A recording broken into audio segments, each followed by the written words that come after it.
Saudi Arabia promised to investigate the airstrike on a funeral last weekend that killed 142 people in Yemen, expressing regret for the attack, but stopping short of accepting responsibility.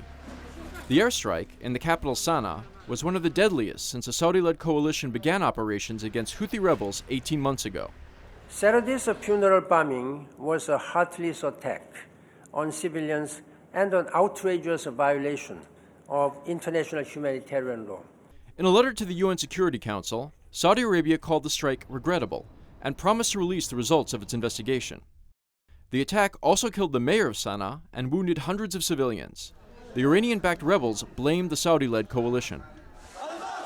The bombing sparked an unusual degree of outrage in Yemen, as funerals are considered sacrosanct. The leader of the Houthis wagged his finger at the U.S.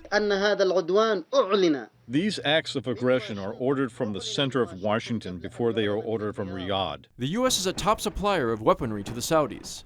The State Department said Secretary of State John Kerry communicated to Riyadh his deep concern over the attack. Yemen, the poorest country in the Arab world, is facing a major humanitarian crisis. It was triggered by a civil war that began after Houthi rebels seized power from the government of President Abd Rabbu Mansur Hadi, who is backed by Saudi Arabia. The UN estimates that more than 10,000 people have died since the Saudi intervention in Yemen. Meanwhile, efforts to end the conflict have faltered, as the Houthi rebels who control Sana'a dig in, and the coalition and its allies struggle to extend territorial gains. The Saudi coalition has been accused before of hitting civilians, including at 4 health facilities run by the medical aid group Doctors Without Borders. In one case, Saudi Arabia said a hospital was being used for military purposes by the rebels.